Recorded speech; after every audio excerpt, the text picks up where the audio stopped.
Okay, so how do you want to signal me to come in? I'll just say it. Okay. I will not have headphones on. I'll be just around the corner. Hello, I'm super excited to be here tonight to talk about the lady or the tiger. And true story, my family has been talking about this story before the live stream even started. So we're super excited about it tonight. So I'm excited for everyone to join in. Hi, Tony. So excited. Look, you're number one tonight. So I need to give you a prize of some kind. Oh, hey, look at the gang is all here. So fun to see you guys. Okay, this story, wow. All right. Oh, hey, Natasha. Oh, it's so fun. Oh, okay, great. Yeah, I recognize the name though, Tony. I think you've been on this account before. So good. So my husband is giving me the thumbs up, Mr. Vanstar, telling me the sound is okay. I don't know if you remember last time we had a little glitch in the first one. So let's jump right in. Okay, so I'm curious, what is the hardest choice that you have ever had to make? What's the hardest choice you've ever had to make? I'm going to watch these come in the chat. It's so good to see you. Hi, Jeanette. Hi, Will. Nice to see you. Mark C. I don't know if you guys saw it in the email, but I actually saw Mark C's face. His mom was in a training with me, and here comes Mark C leaning over her shoulder. That was so fun. All right, I want to see. I'm sorry? Your mouse is on screen, just so you My mouse or my mic? The mouse. Just move it off. Move it off. Weird. Okay, so yeah, that was fun, Mark, huh?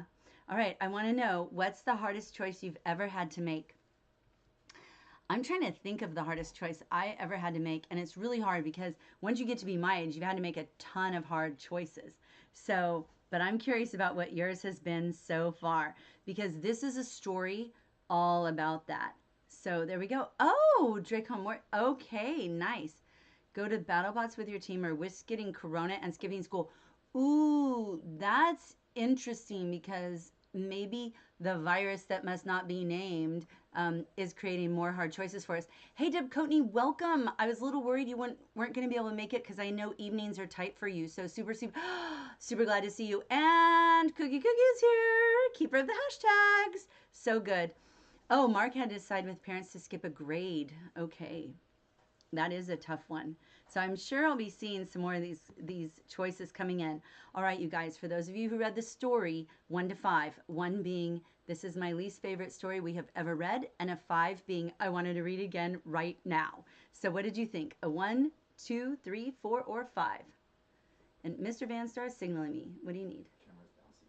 I was trying to camera. He says the camera is bouncy. I think it's because I have my elbows on the table. I'll stop. William, a 3. I'm going to change your mind. Okay. It's okay, Cookie, if you did. Oh, Tony with the decimals. I forgot about the decimals. Jeanette Perry with a 2.5. Woo! I think I'm going to change y'all's mind. All right. When I post a live video, okay, so Deb Coatney is saying when I post a live video, you can't see it in the videos category or in your channel at all. It should show up as live stream, which I guess you're seeing it live now. Then afterwards, it should show up in the videos, and I have all of them in playlists. So, what? Showed up for me. Okay, Mr. Vanstar said it showed up for him. Someone has to send you the link. Wow, that's terrible. I'm sorry about that, Deb Coatney. I know you're Michael, but I don't know what that is. Ooh, Nancy liked it, a 5. So she may be saying that just because she's a personal friend of mine. We'll see. Oh, okay. So Mark C is saying you have to refresh. Okay, so I guess it's like once I go live. Okay, so I want to say thank you, Vanstars. I want to share some stuff from last time. So I loved Will's quote, I believe difficult circumstances can be considered more heroic.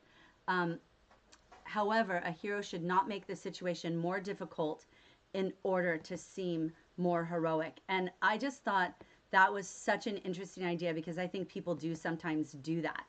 And then Deb Coatney made me laugh out loud. And even when I was like getting ready to do the live stream tonight, oops, I know you're probably seeing my mouse. It's because I'm trying to get the screen the way I want to see it. But that made me laugh out loud even when I was getting ready for tonight. So that I thought that was so funny. It was, if you weren't in last class, it was a reference to Percy Jackson and how the pen was the sword. So Deb Coney, I'm going to try to figure that out. I'm going to ask a friend of mine who does more live streams than I do and ask if there's a reason for that. So I love that. And then I also, here was Deb Coatney again, and Eliza Black Jaguar talking about Ralph Waldo Emerson quotes. And I just love it that you guys know who Ralph Waldo Emerson is. And that just made Mrs. Vanstar very happy. And then Jason, who I haven't seen yet tonight. So I'm hoping she joins us. But Jason saying, I feel this on a deep level. And like as a teacher, that's the very best thing you could ever have, is somebody who sees it on a deep level. So watch the recording for The Hero's Journey, then you recognize these things. Strudel Kitty, and you may not be the hero, you may be the help, and by being the help, you can become the hero. I thought that was amazing. So insightful. I love that. Mark C. carved a Percy Jackson pumpkin. It is glorious. Mark, you have got to email me a picture of that. I will include it in the next class. So, and then Jay Sand said, my help is also Mrs. Van. And this just made my heart grow 2 sizes that day. Hopefully I wasn't the Grinch. But I just love that. That meant so much to me. Thank you. Okay, hardest choice between being honest and being nice. Ooh, that is a hard choice. And then Christine liked the story of 5. Okay. And then I loved Eliza Black Jaguar 2020 said, your calculator is broken, you're worth millions, to Aaron Fair. I just thought that was the sweetest thing. And it makes me so happy when I see you guys being lovely to each other. And I just love that. So thank you for that. All right, are we ready to join in? Here we go. Ready to get into this story. I'll tell you what, I have a special guest tonight. Special guest. Okay, so this story was written by an author named Frank Stockton. And what's interesting is there's been another Frank Stockton who was an author who lived after this guy. And so sometimes you get really confused, but this guy died in 1902 and the other guy lived after that. So that's how you can tell them apart. Plus one is Caucasian and one is African American. So that's another way. Is it easily recognize them. This is his house. So he was born in Philadelphia, but he lived mostly in Virginia. And this house is actually just inside West Virginia. In this area, where this little place where there were 10 like George Washington houses built. They were houses built by family members of George Washington. And this house was built by George Washington's great nephew. And it's called Claymont Court. That's the name of the house. And this is the house where he lived. And he was, it's interesting to me. I'm glad to see Deb Coatney saying, I need to read more of this guy, because you guys, this is one of the most forgotten authors we have. He was in the humorist school, and humorists are people like Mark Twain who wrote humor, but they wrote it to prove a point. They were intellectuals, not stand-up comics. And so he used humor, and there's so much humor in this story, but they used humor to poke at people, to make you think. And at the time that he was writing, he was the second most famous writer, second to Mark Twain. Like he was almost as famous as Mark Twain. So, and if you like Twain and appreciate Twain's kind of writing, it's likely that you'll like Stockton. He's famous for these kind of fairy tale allegory stories that he told. So that's who wrote the story. So let's visit this plot. Okay, so remember, this is our plot diagram, right? And so let's visit each of this. Now, here's something interesting. I will out myself right away, which is that I was looking online for other people's take on it, because I thought, I wonder if anybody is going to disagree with me about what I think the plot steps are. And I couldn't find a single other person who did agree with me. So here we go. Oh, Cookie doesn't have the hashtags because she's on her phone. Oh my word. I don't know if we're going to live without our hashtags. Well, you know what that means? It means that we all have to help out, and it means that she'll be able to focus on finding us some new hashtags. So, okay, so backstory exposition. The king is a very strange dude, right? So there's a lot of backstory that sets up how this king is kind of crazy and how he does all this stuff. So Dracon Warrior says he can remember, so that's awesome. Now we have a new hashtag from Jeanette Perry, which is no hashtags. All right, the inciting incident, in my mind, the inciting incident is when the king finds out that his daughter's in love with somebody. And I know that's a long way into the story, and especially in a short story, the inciting incident would often happen earlier. But I think in this one, in this story, I think the inciting incident is late. Yeah, Deb Coney, not just strange, semi-barbaric. Literally semi-barbaric, half a barbarian. So the rising action is when they're like searching for a terrible tiger, and the youth guy is in the arena, and the princess signals.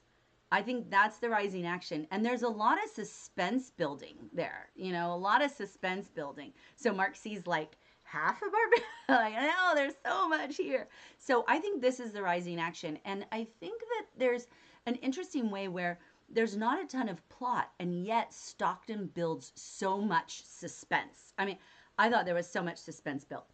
I think the climax is when he opens the door. And he chooses the door to the right. Now, we don't actually see him. We don't know what happens, but he does open the door. And I think that's the climax. And then I think the falling action is where the falling action is actually a flashback, which is the princess's agonizing decision. And then we end up with this unresolved question. This unresolved question. So that's what I think. I'm interested to see what you guys think, since so many people disagreed with me. So I'm curious about whether you guys disagree with me. And I'll tell you what some of the people disagreed with about is some people felt that the climax was when she makes the signal. The climax is when she makes the signal, as opposed to climax him being choosing the door on the right. Okay, so if you have any thoughts about that, let me know. Now, this type of ending is technically called a suppressed ending.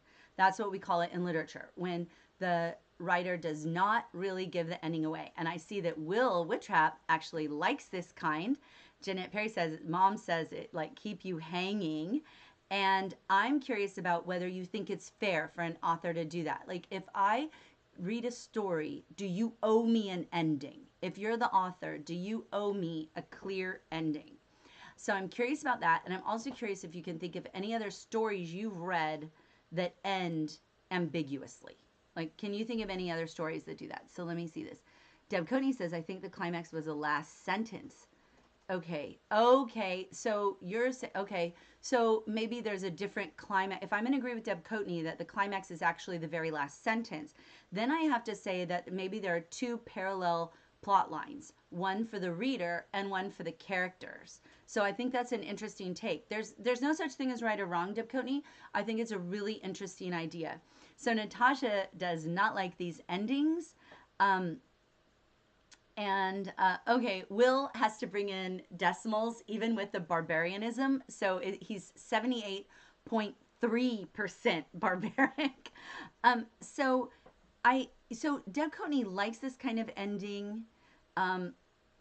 Dracon Warrior likes them. And Jake R says, a series of unfortunate events. Nice. Okay, yeah, so Marksy, you're right. We have to fill in the end. And I think this one is kind of interesting. If anybody else has the link to the hashtag document, go ahead and put it in the chat. Let's see. It's like a choose your own adventure. Yeah, like those choose your own adventure books. I have one right here. Let me show you what he means. These, any of you ever read these? These choose your own adventure ones, where you all get to kind of choose. They just started publishing them again, by the way. If you still like them when you were younger or whatever, some of you probably, still like, it's fun. Okay. So Christine Woodward says, it's fair, it's annoying, but fair, and it does make the reader think more. So that's interesting.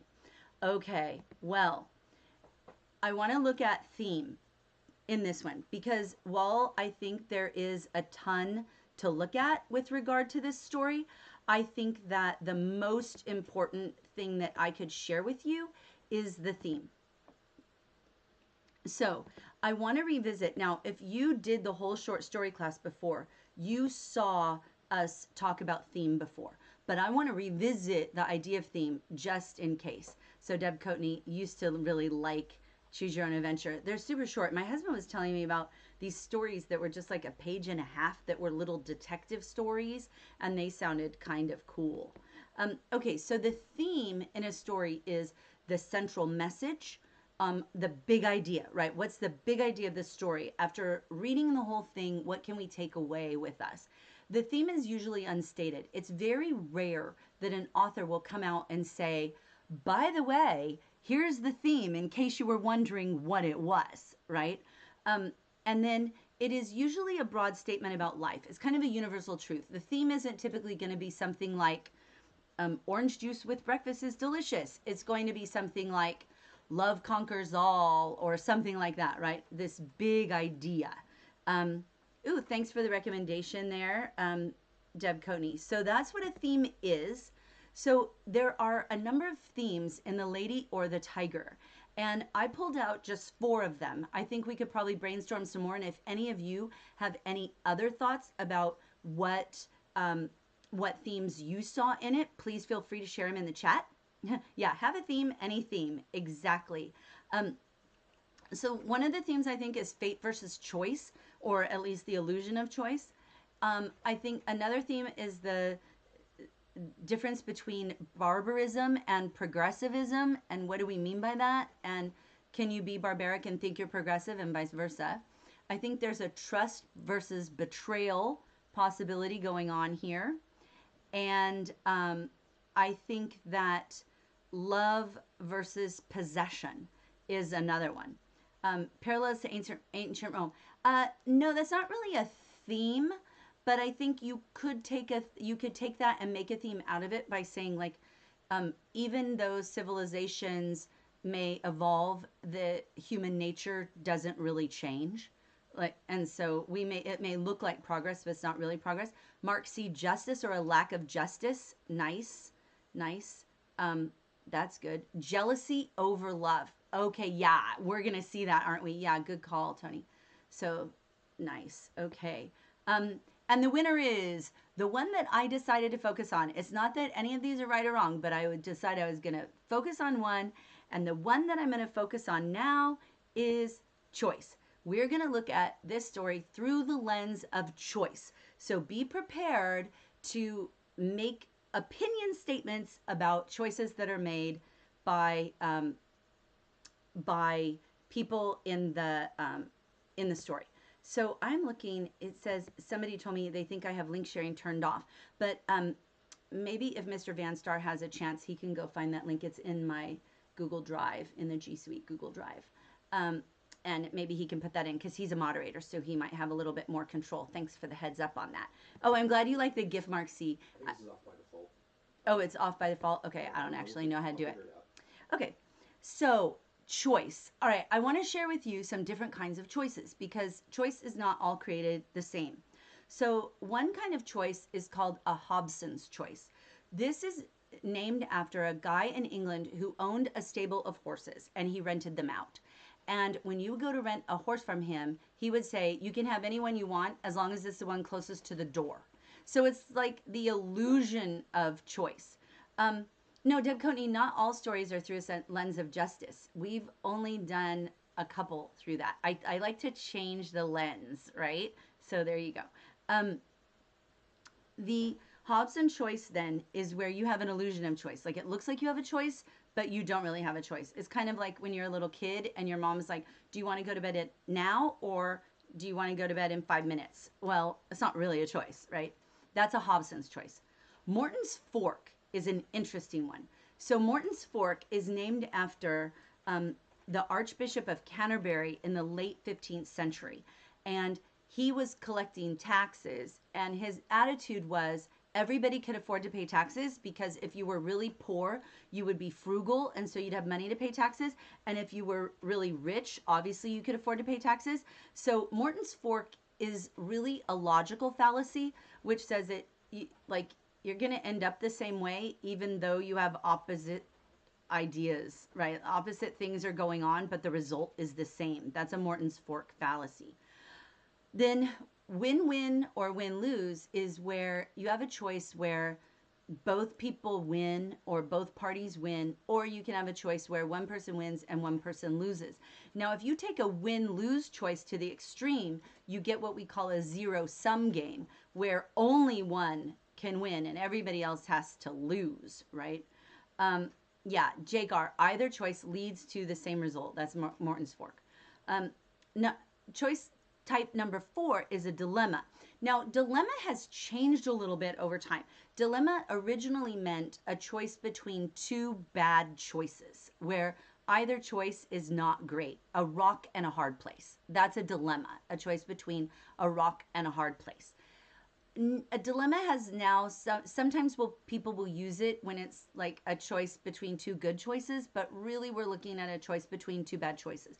If you have a choice between one good choice and one bad choice, that's not a dilemma. A dilemma is when you're stuck trying to make a choice.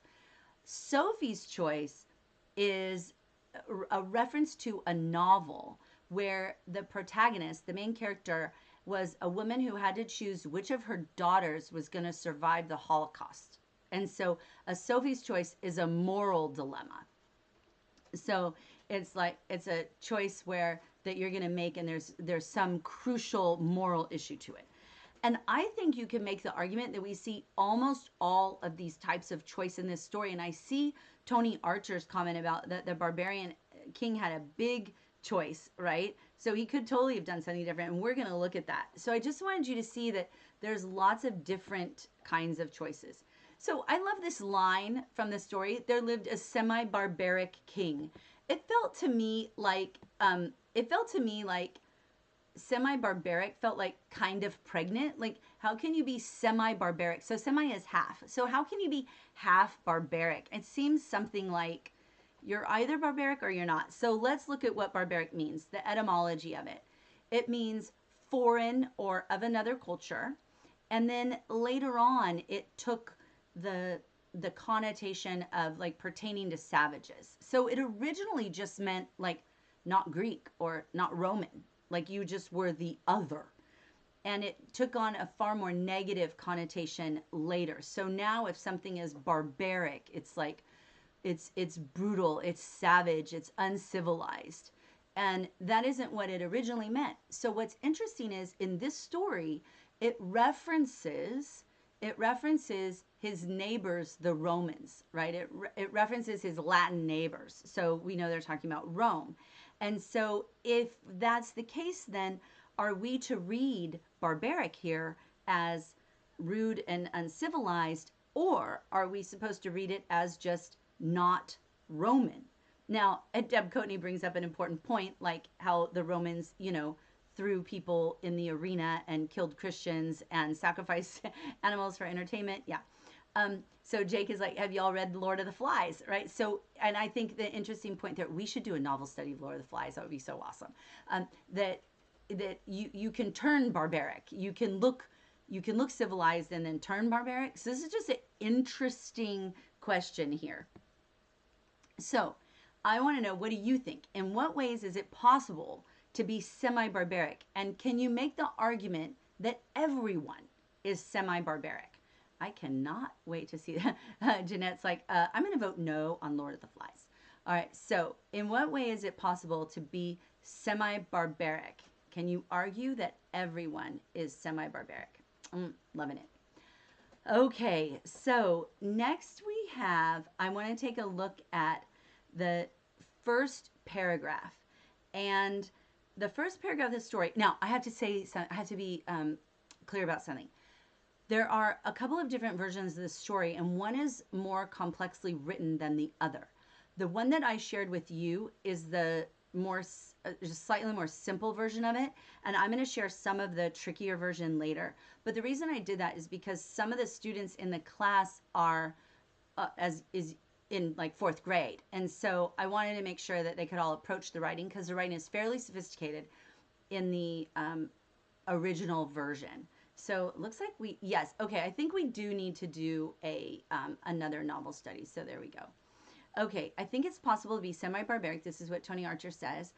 Like Dr. Jekyll and Mr. Hyde, we all have good and bad side. If you've seen Mr. Rogers' movie, you know what I'm talking about? Okay, that's interesting. Good, okay. He was even more genial still. Okay, so in this story, the entire first paragraph is taken up with this characterization of the king.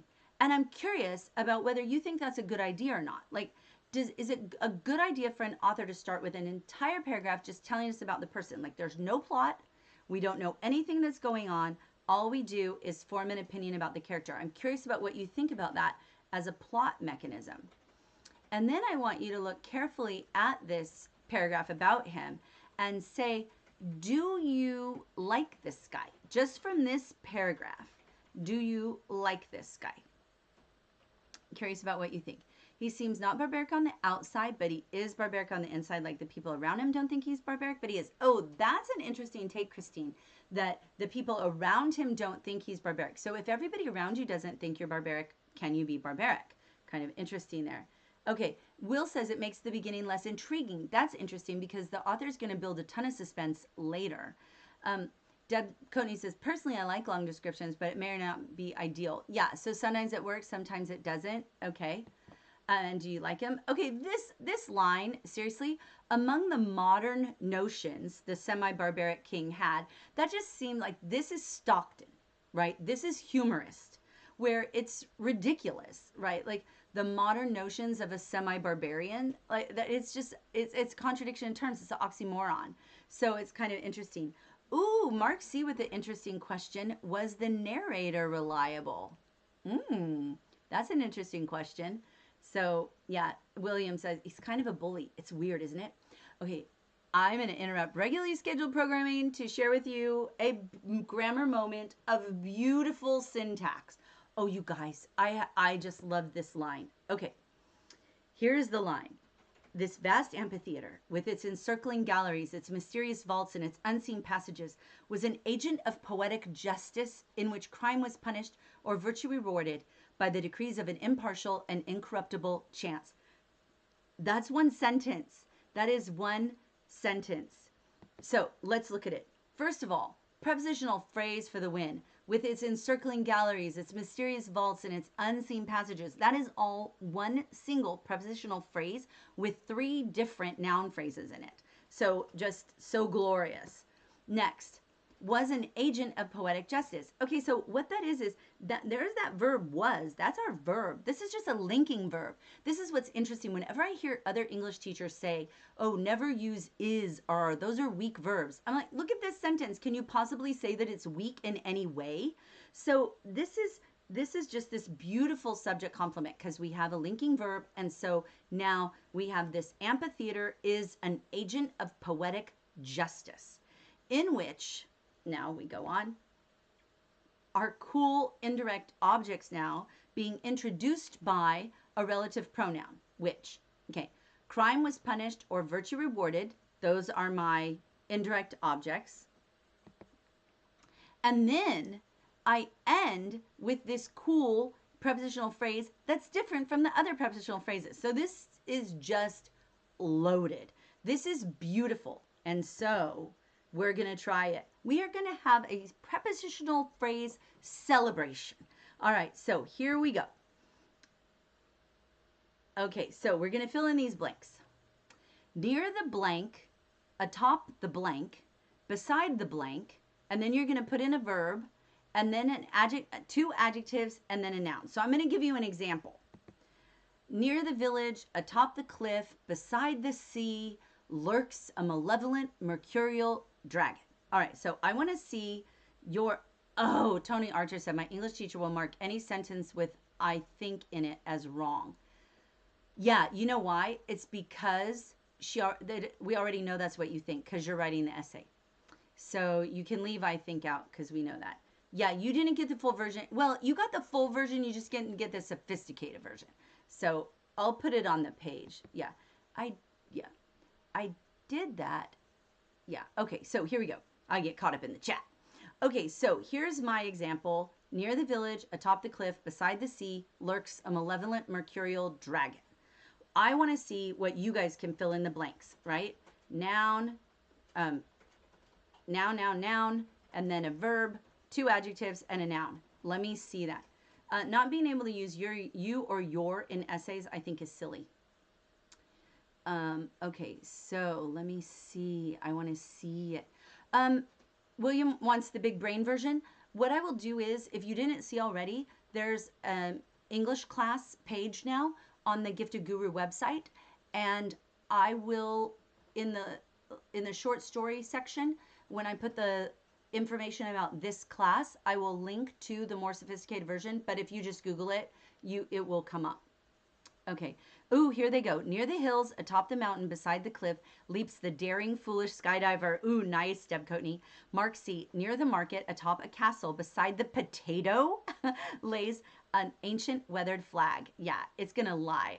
Oh, we could have a whole class on the verb to lay versus the verb to lie. So crazy. Okay, I'm waiting for Dracon Warriors all to come in. I can't wait for these to come in. Near the jar of pickles, atop the counter, beside the spices, exists a rotting, corpulent onion. Corpulent. That's awesome.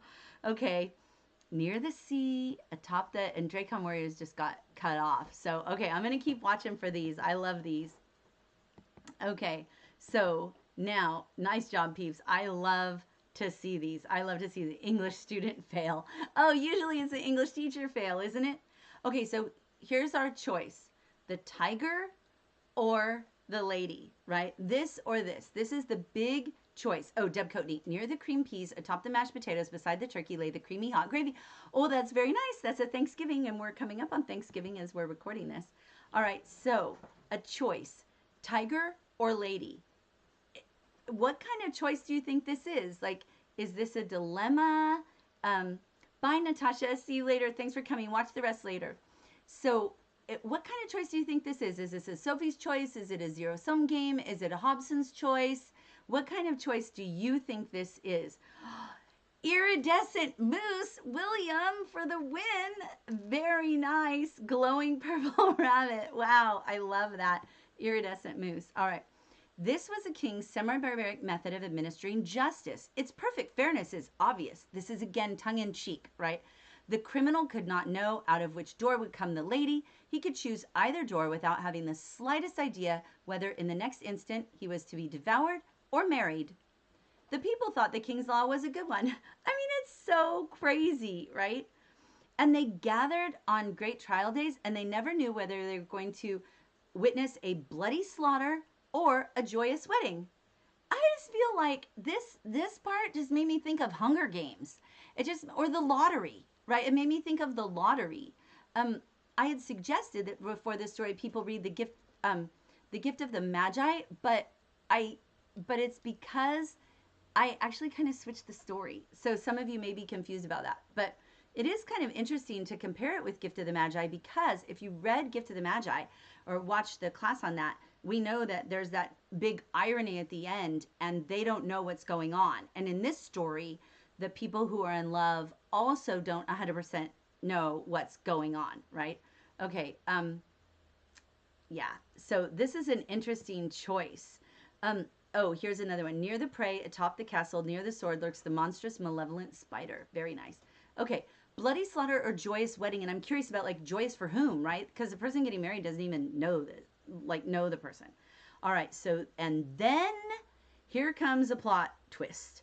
The princess falls in love with a commoner. Well, this is problematic, right? And the princess, anytime you have a princess who falls in love with a commoner, or a prince who falls in love with a commoner, you are gonna, and that commoner was not chosen by the king or queen, you are gonna have a great big row, right? Because that is not okay. And the king is like instantly, oh, everybody knows that he must be punished, so this guy is going to the arena. Do not pass go, do not collect $200. And so I'm like, well, if we already know that he did it, then what are we doing here? Like, is this really justice? Because I thought it was supposed to determine guilt. But if we already know he's guilty, then what are we really doing? It's so, yeah, Christine, crowds and stories are so easy to be like, oh my goodness, why are you going along with this? Yes, it's so right. Yes, the people thought that King's Law was a good one. Reminds me of the lottery. Laura, you're 100%. Yeah, 100%. I think everybody who read the lottery would agree with you. But the king would not think of allowing any fact of this kind to interfere with the workings of the tribunal, in which he took such great delight and satisfaction, right? Well, it might not be fair, but I love it, so it's fair, right? It's less justice and more entertainment, and that's what makes it half barbaric. Interesting. Okay, so the king had a choice here. The king had a choice. Who disagrees with me? Tell me if you disagree that the king didn't have a choice. I think the king had a choice. The king could have said, yeah, this just isn't a crime, right? So the author leaves out whether this was actually a law. So that would have been interesting. All right, so I think the king had a choice. No matter how the affair turned out, the youth would have been disposed of, and the king would take aesthetic pleasure, I'm going to talk about that in a second, in watching the course of events, which would determine whether or not the young man had done wrong in allowing himself to love the princess. But we already knew he had, so I don't see the point. All right, we have a whale of a word here. Whale of a word. Yeah, I think you're right, Jake. The king probably did feel pressured to deliver what the people wanted to see. So whale of a word, aesthetic. Aesthetic is a cool word, and it has two fantastic flavors.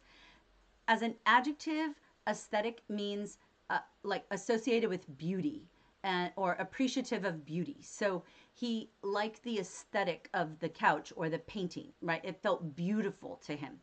As a noun, it refers to a particular style. So I might say the aesthetic of Cubism, or the aesthetic of, mid-century modern, or the aesthetic of Impressionism. And so it can be a noun or an adjective, but aesthetic almost always is referring, in adjective form, it's always referring to the way that, like, the aesthetics of something are how attractive it is, how beautiful it is. So that's our whale of a word. Interestingly, this word is often confused with another word that sounds like it, even though it's not spelled at all like it, which is ascetic. And an ascetic is a person who, like, denies themselves of stuff, usually related to religion. Okay, so the tiger cages of the kingdom were searched for the most savage and hungry beast from which the fiercest monster might be selected for the arena. In the original, it said relentless instead of hungry, which I think is better. Now, I did not have a tiger puppet, but I do have this ferocious lion. So we're just going to make do with this ferocious lion puppet. And this, you are so scary. And I wish I had a tiger, but I didn't. So we just found our relentless, savage lion puppet. All right. Now, is it in the story, it says, opposite the twin doors, which look so much alike, but were really quite different. In the original, it says, so terrible in their similarity. Oh, lions are just as good. Thank you so much. So ferocious and cute. Yeah, so ferocious and cute. That's true. So I think I love so terrible in their similarity, so beautiful. And I love how many of you have said, I want the hard one. I want the hard one. Because here's a lesson. Strong readers get richer because they get richer reading experiences, right? So we want to get stronger as readers so that we can always engage with that unabridged, unadulterated text. I think you're seeing this. I love seeing these comments of the your choice idea, Christine, is fantastic. All right, so now our attention shifts to the princess because she has her own choice to make. So it says, had it not been for the moiety, and that's in the sophisticated version, which means half of her own barbaric nature, which I think is weird because if her dad is half barbaric, then it must mean that her mother was half barbaric as well for her to still be half barbaric. So that was kind of interesting. It said she didn't have to go. She didn't have to go, but it said her half barbaric soul, right, wouldn't allow her to be absent. So that is kind of interesting. Oh, okay, math is allowed. All right. So who do you think she's there for? Who do you think she's there for? And what do you think this says about her? And what does it say about their relationship? Like, what do you think? Yes, I will. Deb Coatney, that's a great request. If I have stories that I have links for, include a link for unabridged and abridged. That is a great idea, and I will do that. I commit to you that I will do that. Okay, so what does this say about their relationship? Who do you think she's really there for? Him or her? So she had a choice of whether to go. Why do you think she made that choice? Dracon Warrior, she loves him if he only loves her. Interesting. It says she had thought of nothing else day or night. Even more, she had done what no other person had done. She had learned the secret of the doors. Ooh. She knew the secret. But wait, there's more. Because she knew who the lady was. So not only does she know behind which door is the tiger and which door is the lady, she knows which lady it was. And this is a problem because she hated, not waited. She hated the woman who waited behind the door. Well, now the plot thickens because now she has a vested interest in not letting this woman have her man, right? And I think, and I just love that. This is like, to me, this is the princess saying this. Like, are you suggesting some ulterior motive? And I'm saying, yes, I am suggesting an ulterior motive here. I think that one of the things influencing the princess is her hatred of that. So, do you think, I'm curious about this, do you think that it makes it more likely or less likely that she saves him from the tiger, that she knows who the lady is and doesn't like the lady? So there we go. Because she has a choice. She has a choice because she knows what door it is. So he had expected her to know it. He knows her, right? He knows her. And he understood her heart, and she would never rest until she made it plain to herself this thing. And he knew that when he looked at her, he saw that she succeeded. What's interesting is he doesn't say that he knows that she would tell him. He only knows that she would find out. But then she does know. Okay, so some of you are voting of whether it makes it more or less likely. Yes, Deb Coatney, 21.7% of all the slides are the choice slide because we're looking at how many choices are made through here. It's everywhere and everywhere. Okay, do we like her better or worse because of this, right? Who's more likable, the princess or this guy? Interestingly, none of the characters are named. None of the characters are named. But do we like her better or worse because she finds out who it is and that he knows this about her, that she's going to do it? Okay, she raises her hand and made a slight, quick movement toward the right. What do you think she's pointing to? Like, when I read the story at first, I read that part over 3 times because I was like, well, wait a minute. Is she pointing to the right saying choose that one? Or is she pointing to the right saying that one has the tiger? So I'm kind of curious what you guys think. What do you think she's pointing to? The right one? And what's the right one? Every heart stopped beating, every breath was held, every eye was fixed immovably upon that man. Without the slightest hesitation, he went to the door on the right and opened it. Da-da-da-da! This is a moment for Calliope, the muse of epic poetry. I love the way that there's that repetition at the beginning. Remember we learned about that? Anaphora. Every heart stopped beating, every breath was held, every eye was fixed. La! Gets her seal of approval. Okay, thinks it's the door of the tiger. Salvation? Okay, curious. He has a choice. He had a choice. Was he going to follow her or not? All right, so let's get our special guest. Special guest, are you available? Come on over. Yes. All right. So I want to know from you if you think it's the right decision. So I'm going to scooch over to the side a little bit and see if you guys can see my special guest here. This is, you'll see it in a second. This is my number 2 son, Jonathan. Here he is. And he read the story, and Jonathan is a software engineer who's just moved back to the area, so he's staying at home for a little bit. And so I asked him to read the story. So do you think, Jonathan, it was the right decision? So this is a real live child of Mrs. Vanstar. He could tell you all kinds of stories. So, Jonathan, do you think that he chose the right decision by trusting her? There's 2 angles you could take with that. Are you asking whether or not he chose the door that he lives, or did he make the right decision? Oh, man. Well, do you think the right decision would be to die? That wasn't what he decided. What do you think he decided? He decided to avoid chance. Okay. Because that's the description it gives of what his only hope was the choice in which there was any element of certainty. Ah. His choice seems to be predicated upon avoiding the randomness.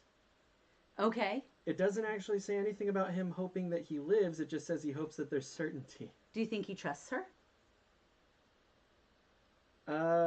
Ironically, I think he's dead regardless of whether or not he trusts her. Because if he picks the woman and she's still the princess. Well, I think there's a pessimist in every relationship, and either way, he's dead. Well, I don't know if you noticed in the chat, Jonathan, but you got a lot of highs and hellos. Hey, everybody. So, now, the point of the story is this. Did the tiger come out of the door or the lady? And this is a direct quote from the story. So, what do you think came out the door? Tiger. You think tiger. All right. Curious. Who thinks tiger and who thinks the lady? Oh, Mr. Vanstar, they want to see you too. Can you poke your head in for a second? Say hi. Okay, so now we switch. The story ends. Here's Mr. Vanstar. If you just he'll come on in just a second. Yeah, it's a little delayed. There he was, an official sighting of Mr. Vanstar. Oh, love it. Look what Jake says. That metaphorically they were both a tiger outcome. Ooh, interesting. Okay, Mark says, I hope it was a lady. I think it was a lady. Oh, Cookie Geek said, hi, Mr. Man. So I love what Stockton says here, that it's a story of the human heart, which leads us through devious mazes of passion out of which it's difficult to find our way.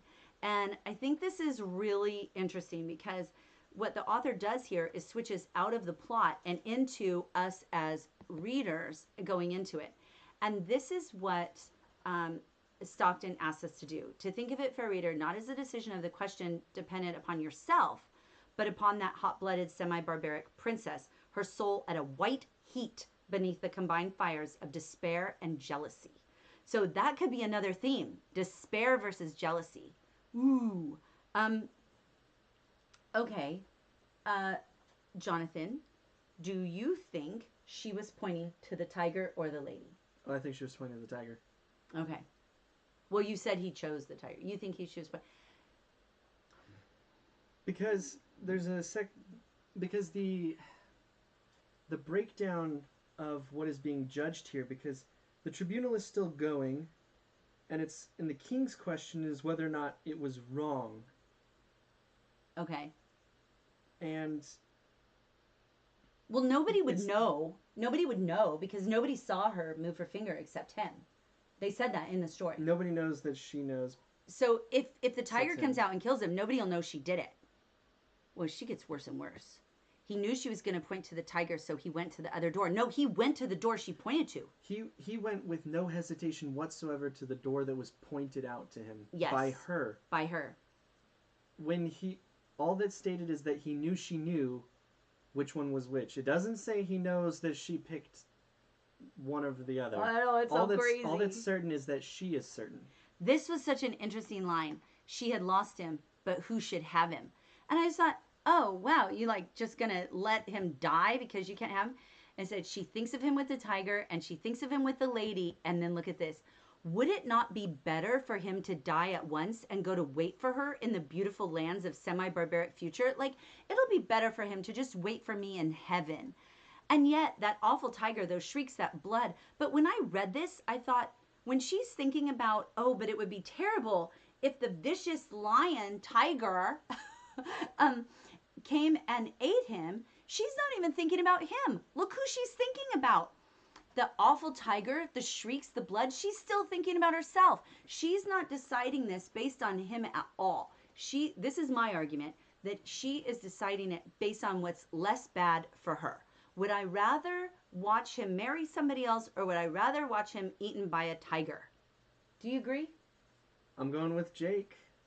The liger. The lion tiger. Well, with Jake, he trusted her, but she didn't trust him. I'm just saying, he doesn't seem nearly as pessimistic about the situation, and I think she was. Did he trust her or did he just know her? I think that his decision was a rejection of chance. Okay. Yeah, that's what you said earlier, and I see your point. He chose to say, forget your tribunal. The whole point of your tribunal is bogus. I'm going with the non-random option, regardless of what it is. So you think she picked the tiger? I think she picked the tiger. And everybody else, some people were undecided. Some people were undecided. So I'm pretty sure it's a tiger. Let's just say that princesses have options. That's awesome. That's awesome, Mark. Princesses have options. So she had a choice that she had to make, right? So all through here, the king had a choice whether to do this at all. The people have a choice because they can come or not. The boyfriend has a choice because we should put Brody in here so then the whole family's in. The people have a choice. The guy has a choice of which to choose. She had a choice of what to say. She had a choice of whether to even find out or not. She put herself in that position, right? She put herself in that position. Oh, got her mind changed. It says her decision had been indicated in an instant. So she decided like this, but it had been made after days and nights of anguished deliberation. She had known she would be asked. She had decided what she would answer, and without the slightest hesitation, she had moved her hand to the right. So she did it really quickly, but it had come after agony. I don't even know how I feel about that. Like, I think that she, in her heart of hearts, knew all along what she was going to choose. I think her whole like argument with herself is really was just not even really an argument. I think she knew all along what she was going to do. What do you think? Oh, I think she knew instantly what her choice was. That's pretty clear. But there is one strong piece of evidence that she actually pointed to the lady. What's that? So very early in the story, it says that this sort of thing becomes common later, or common enough. What sort of thing? Well, when it talks about the affair of the commoner and the princess. Okay. So the quote is, in after years, such things became commonplace enough. Oh, for a commoner to marry a princess? So they said that later it became more common. And then when it describes the purpose of the tribunal, it says that the king would take a pleasure in watching the course of events, which would determine whether or not the young man had done wrong in allowing himself to love the princess. This tribunal is not judging the man, it is judging the law. Ah, interesting. And so okay. I like Deb Coatney. I'm going to interrupt you for just a second to point out Deb Coatney's comment. I hope it's the tiger so I can hate the princess properly. I just love that. And Jonathan's getting some votes. Let's see. Oh, no. I am not answering questions about who I'm voting for. All right. Which came out of the open door, the lady or the tiger? Well, it seems like most of you like the tiger. Mr. Vanstar turned around. Did you want to say something? I was going to say, like, do you think she considered that he might react differently depending on how long she took to indicate the door? Okay, so Mr. Vanstar says, do you think that he might have reacted differently depending on how long she took to indicate the door? Like if it looked like she was hesitating or pausing. So that's kind of interesting. So Will is saying this story would have been much worse if they told you the ending. And I think maybe you're right? Like, it's so interesting. Okay, so there was a choice. The last choice of the story is that the reader gets to pick the ending. So pick an ending, any ending. Here's a picture from an old version of the story with her looking up there and this guy. And I think it's just so cool. If you decide, so here's what's interesting. Frank Stockton, the author, never said what was behind the door, the lady or the tiger. He never said. He actually couldn't even decide himself, and he wrote 5 different possible endings to the story. And this is the one he landed on. I'm kind of curious what you think he might otherwise have said. But later on, when people would ask him all the time, who was it? This story became a sensation. It was published in like 1882. And of course, there wasn't like television in those days and social media, and stories would get widely read in newspapers. And this story was like if you had a dinner party, they were talking about this story, and everybody wanted to know what it was. And he said, if you decide which it was, the lady or the tiger, you'll find out what kind of person you are yourself. And I think that is so crazy. And I forgot to do one of my props when he does the door, when he chooses the right. I was going to do my thunder tube. Oh, I didn't even do it very well. Thunder. I didn't do very well because I almost hit my microphone that's hanging down here. All right, my thunder tube. I love that. Okay, so I'm curious. What do you think it says about you if you think it was the tiger? Does that say anything? What do you say about you? Now, I want to say this. If you want more of this kind of story, he actually wrote a sequel. He wrote a sequel to the story called The Discourager of Hesitancy. It doesn't answer the question, but it is a sequel to the story. So Mark C. says, I would like to go to a dinner party where they talk about stories and books. Mrs. Vanstar dinner.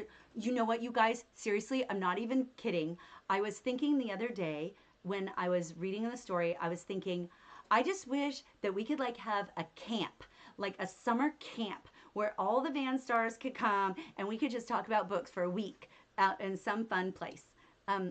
Without the slightest hesitation, he went, yeah. So the sequel, you can just Google it, but I'll put a link on our page about it. Remember, it's like you just go to Gifted Guru and click on English class and you'll be able to find it. So Discourage of Hesitancy if you're interested in more. All right, our next story is going to be a Ray Bradbury story. So another sci-fi story called A Sound of Thunder. And it has been made into a movie, but don't watch the movie until you read the story first. This is kind of a cool one. It's the idea of what happens if you go back in time and make a change, and then the unforeseen things that can happen, unintended consequences. So next time will be the 20th of November, special day. It is my best friend Patty's birthday. So we will be having a special day. And I think you're going to like that story. So that is what I have for you with regard to this story. But we have a couple more minutes until we kind of usually end. And so I'm curious, I'm going to go backwards here in The Lady or the Tiger. I'm going to go back to this. If you decide what it was, which it was, The Lady or the Tiger, you'll find out what kind of a person you are yourself. So I'm kind of curious. So Tony says it's the tiger because the theme of half barbaric occurs in the king and princess, and we already saw the non-barbaric side of the princess. So the tiger would be the barbaric side. When did we see the non-barbaric side? Maybe just by being in love with the guy. Might have referenced the love affair, although the love affair mentions both her barbarism and her civilized side. Yeah. Okay. Her civility liked the fact he was so awesome, and her barbarism was the thing that made the relationship exceedingly warm and strong. They did say that they had a good relationship. He did explicitly say that. That's interesting. Harry Potter and the Cursed Child has this theme. Ooh, interesting. All right, that's in. Oh yeah, Butterfly Effect does. I can't show. I can't show you that because I think it's rated R. But it does have it too. But that's an interesting idea. Cursed Child wasn't that good. That too bad. When she courted the boy. Okay, Tony. Yeah, that was exactly what we agreed. Okay. So I'm curious. I think I wish it was the lady. I wish it were the lady, but I think it was the tiger. I think it was the tiger. So I don't know. So I don't know. I think it was a tiger. Just because I think she's so selfish. I think like she's jealous in the true sense, right? We've talked about this before, the difference between jealousy and envy, where jealous is you want to keep something to yourself, and I think she hates that girl. So not only does if he lives, not only does he get to marry that girl, but that girl gets to marry him. So then the girl gets a thing she's denied. This brings up a crucial problem with any sort of choice or chance-based problem. So any sort of, oh, you have 2 doors, oh, you have 3 doors. The Monty Hall problem is a classic example of this. Wording is hyper important. There's several, in fact, where it's like 2 letters and the problem changes entirely. So I think if you want to examine under that window, if you're trying to assume that you can make any certain judgment as to whether or not she said lady or tiger, you have to be assuming that Stockton did have a decision in mind which leaked through as he was writing this. Because he wrote, this is hundreds of words. Yeah. If he had something in mind, it might have slipped in. So he said that he didn't feel like it was fair for him to give an ending because he was not a woman. Like, he couldn't think like a woman. And so it wasn't fair for him to do that. So, ooh, plot twist. He opens both doors and the tiger kills the lady. Oh, that is on. Oh, man, I wish I had my clapper. Calliope, the muse of epic poetry, is very impressed, Tony. Wow. She's set up to be a selfish, barbaric princess. Yeah, that's true. That is true. All right, nice. All right, you guys, it has been, again, such a pleasure. And I would like to thank my special guest, Jonathan, for joining me tonight. And it was super fun. And I am so excited to see so many of you, and I will look forward to seeing you November 20th. So if you haven't checked out the page on the Gifted Guru website, go ahead and do it. Just go to giftedguru.com and click on English class. Make sure you're signed up for the email list if you're not already. And Deb Coatney, I am going to check into that, why it's not coming up for you right away. And I'm also going to make sure that I don't give only an abridged version of the story in the future. So my mom said she could just kill the lady. Yeah. Like, it seems like if the princess had that much power, she could have manipulated what lady was in there, or even made so there were two. No, I think that what's being suggested is the princess can just send him to the lady and then arrange for the lady to be killed later. Take the dude back. Yeah. Okay, that makes sense. All right. Yeah, she's like, you can have him for the weekend. That's very nice. Well, thank you guys so much. Have a good weekend. If you guys, so we're recording this, we're doing this class on October 30th. So tomorrow's Halloween. So if any of you are out trick-or-treating, be safe and have a very good time. I am dressing up as Galadriel. How do you say it? I say Galadriel, but I don't read the footnotes of the Lord of the Rings books for the pronunciations. There's an official one, I'm sure. Either way, I'm an elf princess. So I hope you guys have a really great time tomorrow night. And if you are trick-or-treating or answering the door, giving out candy, and I am looking forward to seeing you November 20th. So bye-bye, everyone. Take care. I got to get in here and end the live stream. There we go. Okay, and